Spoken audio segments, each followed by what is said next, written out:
तो दिल्ली को 27 साल बाद विकास का नया चेहरा मिल चुका है और फाइनली दिल्ली की कुर्सी का जो सस्पेंस लगातार बना हुआ था वो सस्पेंस अब खत्म हो चुका है। प्रधानमंत्री मोदी जो कि हर एक मन से नारी शक्ति का जिक्र करते हैं, ज्ञान का जिक्र करते हैं, 4 जातियों का जिक्र करते हैं, उसमें एक महिलाओं की बात प्रधानमंत्री मोदी करते हैं और उसी नारी शक्ति पर प्रधानमंत्री मोदी ने मोहर लगाते हुए, विश्वास जताते हुए रेखा गुप्ता को दिल्ली का ताज सौंप दिया है और कल रेखा गुप्ता की होगी ताजपोशी। रेखा गुप्ता दिल्ली की चौथी महिला मुख्यमंत्री होंगी और भारत 24 ने इस खबर को सबसे पहले आप तक पहुंचाया है। जब बंद कमरे में विधायक दल की बैठक चल रही थी, विधायकों के फोन स्विच ऑफ करा दिए गए थे। दिल्ली के सीएम को लेकर देश भर में एक सस्पेंस का माहौल बना हुआ था। हर कोई ये सवाल पूछ रहा था कि कौन होगा बीजेपी में मुख्यमंत्री का चेहरा। लेकिन उससे पहले भारत 24 ने सबसे पहले रेखा गुप्ता का नाम आपके सामने रख दिया था कि दिल्ली की नई मुख्यमंत्री रेखा गुप्ता होंगी। लेकिन इसके साथ साथ एक और महत्वपूर्ण ऐलान किया गया है प्रवेश वर्मा को लेकर, जो कि होंगे डेप्यूटी सीएम। प्रवेश वर्मा साहेब सिंह वर्मा के बेटे, जो कि दिल्ली के मुख्यमंत्री रह चुके हैं, और प्रवेश वर्मा ने नई दिल्ली सीट से अरविंद केजरीवाल को एक बड़े वोट मार्जिन से हराया। प्रवेश वर्मा को उसका इनाम मिला है। जाट समुदाय से प्रवेश वर्मा आते हैं।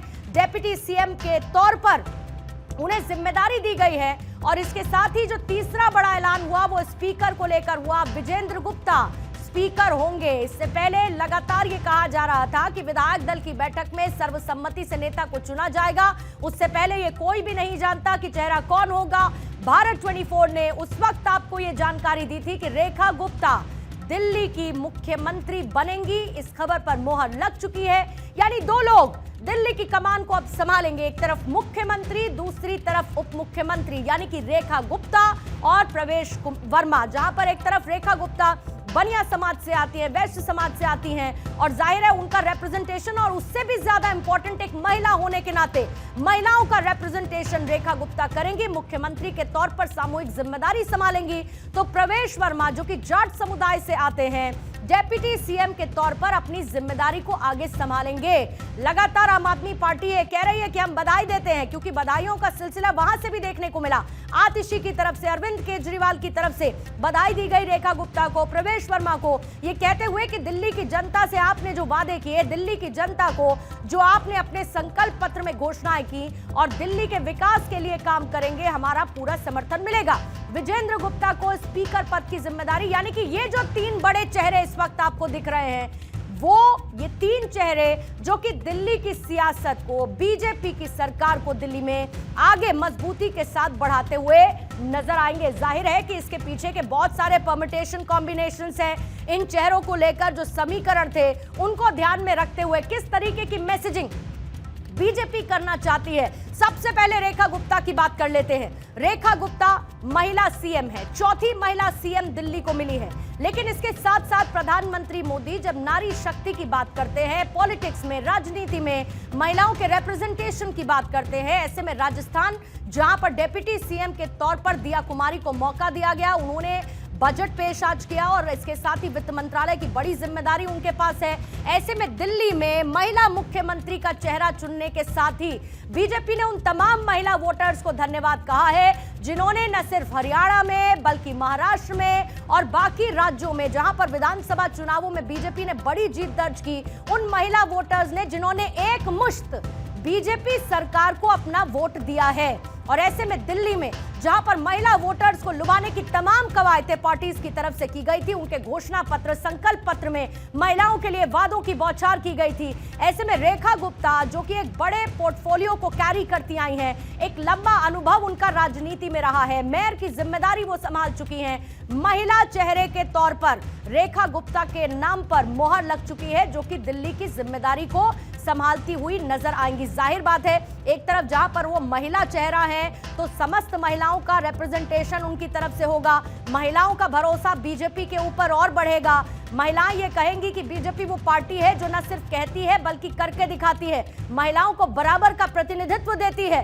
तो ऐसे में रेखा गुप्ता के नाम से बीजेपी एक बड़ी मैसेजिंग करती हुई नजर आ रही है। दूसरी तरफ वो बनिया वर्ग से आती हैं, बनिया समुदाय से आती हैं, तो ओवरऑल बनिया समुदाय को केटर बीजेपी इस नाम के ऐलान के साथ करती आ रही है। तीसरा और बहुत इंपॉर्टेंट ये है कि आरएसएस का बैकग्राउंड उनका रहा है। कहा यह जा रहा था कि आरएसएस की तरफ से प्रस्ताव रखा गया कि दिल्ली को महिला चेहरा दिया जाए, और ऐसे में आरएसएस का बीजेपी के साथ चुनावों में जिस तरीके से एक सपोर्ट देखने को मिला है, फिर चाहे वो हरियाणा हो या फिर महाराष्ट्र हो या फिर दिल्ली हो, ऐसे में आरएसएस का प्रस्ताव बीजेपी ने स्वीकार करते हुए आरएसएस का बैकग्राउंड उस चेहरे के तौर पर, रेखा गुप्ता के तौर पर सामने रखते हुए यह भी दिखा दिया है कि all is well with BJP and RSS. चौथा, 2 बार की पार्षद रही है, यानी कि जमीनी अनुभव रहा है। जिन समस्याओं का जिक्र लगातार आम आदमी पार्टी को लेकर बीजेपी करती थी, पूरे इलेक्शन कैंपेन के दौरान यह कहा गया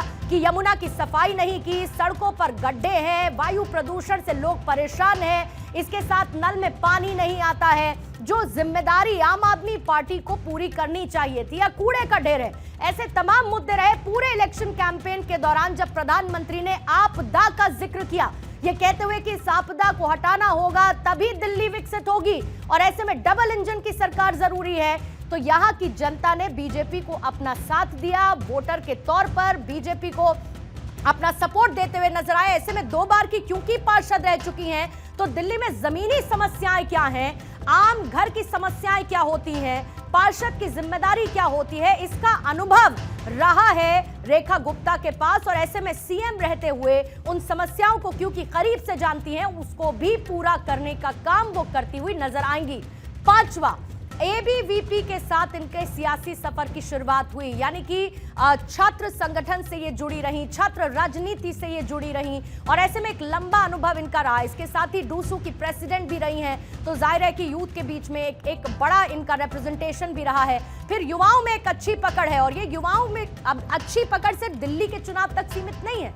रेखा गुप्ता का नाम आने के बाद जब बाकी राज्यों में चुनाव होंगे, ऐसे में युवाओं के बीच एक अच्छी पकड़ रेखा गुप्ता रखेंगी, तो बीजेपी को वहां पर भी सपोर्ट मिलता हुआ नजर आएगा। फिर बिहार आप आ जाइए, बिहार में क्योंकि चुनाव है, बिहार में हर कोई जानता है कि कैसे नीतीश कुमार को महिलाओं का सपोर्ट मिला। ऐसे में रेखा गुप्ता का नाम सामने रखते हुए महिला रिप्रेजेंटेशन और महिलाओं की आवाज सुनने वाला कोई हो, रेखा गुप्ता का चेहरा आगे रखा गया। इसके साथ मिडिल क्लास का प्रतिनिधित्व, क्योंकि मिडिल क्लास और जो व्यापारी वर्ग है वो बीजेपी का कोर वोटर रहा है, और ऐसे में मिडिल क्लास का प्रतिनिधित्व बीजेपी को एक सपोर्ट देता हुआ रेखा गुप्ता के चेहरे के तौर पर नजर आने वाला है। और रेखा गुप्ता के समर्थन में 3 लोगों की तरफ से प्रस्ताव रखा गया। लगातार आपने तस्वीरें देखी कि किस तरीके से जब विधायकों के पहुंचने का सिलसिला जारी था, ओपी धनखड़ और रविशंकर प्रसाद जब पर्यवेक्षक के तौर पर पहुंचे, ये बताया गया कि पर्यवेक्षकों ने एक एक विधायक से बात की है। फिर चाहे सतीश उपाध्याय हो, उनसे अलग से बात की, प्रवेश वर्मा उनसे अलग से बात की, वीरेंद्र सचदेवा के साथ अलग से उन्होंने बात की। और विधायकों के साथ बातचीत में जब रेखा गुप्ता के समर्थन में जो 3 लोग थे उनकी तरफ से प्रस्ताव रखा गया, उसमें कौन कौन शामिल था? प्रवेश वर्मा सबसे पहले नंबर पर, जो कि डिप्टी सीएम की जिम्मेदारी संभालेंगे। सतीश उपाध्याय एक बड़ा चेहरा है दिल्ली में बीजेपी का, और एक बहुत बड़ा अनुभव उनका राजनीति का रहा है। फिर विजेंद्र गुप्ता, उनका नाम भी इसमें शामिल है, और उन्हें भी एक बड़ी जिम्मेदारी दे दी गई है। पार्टी ने रविशंकर प्रसाद और ओपी धनखड़ को ऑब्जर्वर बनाया था, जिनके नाम का ऐलान आज बीजेपी संगठन की बैठक में किया गया था, और दोनों ने ही विधायक दल की बैठक से पहले बीजेपी के सभी विधायकों से एक एक बात की, एक एक करके बात की। और इसके बाद विधायक दल की बैठक में सतीश उपाध्याय और विजेंद्र गुप्ता ने रेखा गुप्ता के नाम का प्रस्ताव रखा, और फिर सीएम के नाम का ऐलान कर दिया गया है। ये सीधी तस्वीरें इस वक्त हम आपको राजभवन की दिखा रहे हैं, जहां पर पहुंच चुकी हैं रेखा गुप्ता, और यहां पर सरकार बनाने का दावा उनकी तरफ से पेश किया जाएगा। दिल्ली के सीएम के नाम का ऐलान उनकी तरह हो चुका है, रेखा गुप्ता होंगी दिल्ली की मुख्यमंत्री। लेकिन अब इसके बाद आगे क्या है? एक्सक्लूसिव तस्वीरें इस वक्त आपके सामने हैं, जो कि पहुंची है राजभवन, और इसके साथ ही वहां पर अपना प्रस्ताव रखा जाएगा, उनकी तरफ से सरकार बनाने का दावा पेश किया जाएगा। साथ ही आपको तमाम विधायक भी इस वक्त नजर आ रहे हैं, और वहां पर सरकार बनाने का प्रस्ताव रखते उसको मंजूरी मिलेगी।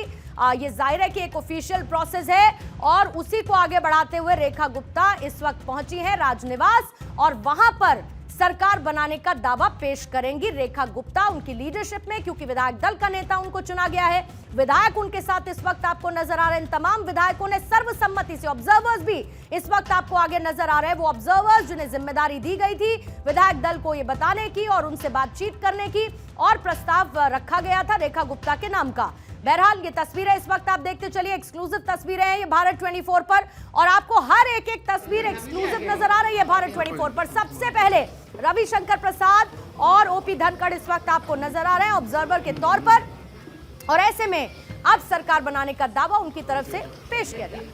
अदिति इस वक्त मेरे साथ जुड़ चुकी है, सीधा उनका रुख करते हैं। और अदिति, अब कवायद आगे बढ़ती जा रही है, पहले महिला मुख्यमंत्री के नाम का ऐलान और सीधे राजनिवास का रुख विधायकों के साथ रेखा गुप्ता कर चुकी है, जहां पर सरकार बनाने का दावा पेश करेंगी।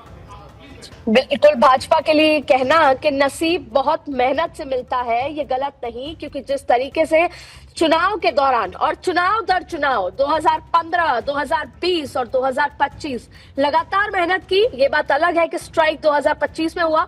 आपने रेखा गुप्ता की पूरी जीवन के बारे में बताया, किस तरीके से प्रधानमंत्री नरेंद्र मोदी जो है उन्होंने ये बात खास तौर पे कही, और अपने जो वो कहते हैं वो करते हैं, एक बार फिर मोहर लगी है। वो हमेशा महिलाओं को सशक्तिकरण 2014 से लेकर, चूल्हे से लेकर वो उनको वहां तक लेकर आए हैं जिसकी तस्वीरें आप साइड में दिखा रही हैं कि वो सरकार बनाने का दावा पेश करने गई है। रेखा गुप्ता सरकार यानी कि फाइलों पर कलम चलाएंगी, राष्ट्र निर्माण में भागीदार होंगी, और देश का जो जिसे बोलते हैं राजधानी है दिल्ली, उसकी मुख्यमंत्री बनेंगी। और सबसे महत्वपूर्ण बात यह है कि ऐसा नहीं है, ये कोई बहुत बड़ी बात नहीं है, चौथी मुख्यमंत्री है दिल्ली में। सुषमा स्वराज हुई, शीला दीक्षित हुई, आतिशी मुख्यमंत्री बनी, लेकिन कैसे भारतीय जनता पार्टी ने ग्राउंड पर मेहनत करके स्ट्रेटेजिकली ये जो तीर है, एक तीर से कई निशाने, एक तीर से महिला का निशाना, एक तीर से केजरीवाल का निशाना कि कैसे उन्होंने वैश्य समाज से बना दिया, फिर एक तीर से आपने डिप्टी सीएम बना के जाति समीकरण भी साध लिए, दिल्ली से देश भर में मैसेज भी दे दिया, हरियाणा की महिला है वो हरियाणा की भी बना दिया।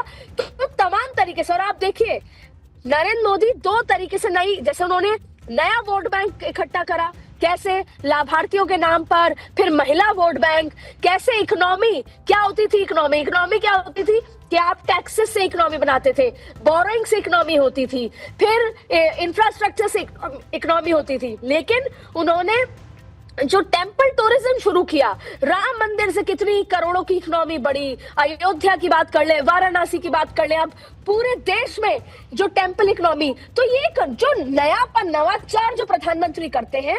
और देखिए दिल्ली में आपको बता दें किस तरीके का, कि देरी बिल्कुल नहीं, यही बात शपथ करने के बाद भी जाया जा सकता था।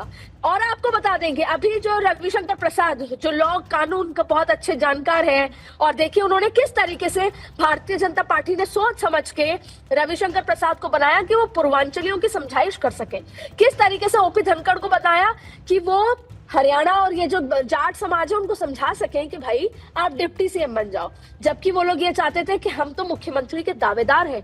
तो सब किस गोटी को कहां फिट करना है, ये बहुत बेहतर तरीके से बीजेपी को आता है। इसलिए मैं कह रही हूं कि आज सब कहेंगे कि बीजेपी लकी है, बीजेपी अपने सर्वोच्च या सबसे सर्वोत्तम समय से गुजर रही है, लेकिन सही मायने में इतनी मेहनत की है कि नसीब बनाया है मेहनत से। और ऐसे में आप देखिए अभी ये बैठक हो रही है, सरकार बनाने का दावा पेश होगा, उसके बाद 11:30 बजे इंटरनल बैठक और है जिसमें फाइनल मोहर लगेगी कि मुख्यमंत्री कौन होगा। दरअसल दिल्ली यूनियन टेरिटरी है, 70 सीटों की विधानसभा है, और 10% ही कैबिनेट शपथ ले सकते हैं। एक मुख्यमंत्री हो गए, दूसरे डिप्टी सीएम हो गए, अब 5 ही जो है मंत्री होंगे, तो अभी भी धड़कनें तेज होंगी। एक आशीष सूद का नाम आ रहा है, फिर पूर्वांचलियों के लिहाज से सतीश उपाध्याय का भी नाम आ रहा है। तो अब इन जो बचे हुए 5 लोग हैं उसको भी जाति समीकरण और संगठन के लिहाज से तय किया जाएगा। तो आज 11:30 बैठक होगी, सुबह शपथ होगी, लगभग 20 मिनट ही शपथ रहेगी, क्योंकि जाहिर तौर पे यहाँ पर सिर्फ एलजी से शपथ दिलाई जाएगी। फिर इंपीरियल होटल ले जाया जाएगा जहाँ पे एनडीए के तमाम नेता होंगे, सीएम डिप्टी सीएम होंगे, प्रधानमंत्री होंगे, और वहां पे लगभग 1 बजे का लंच का कार्यक्रम है, फिर सबको सी ऑफ किया जाएगा।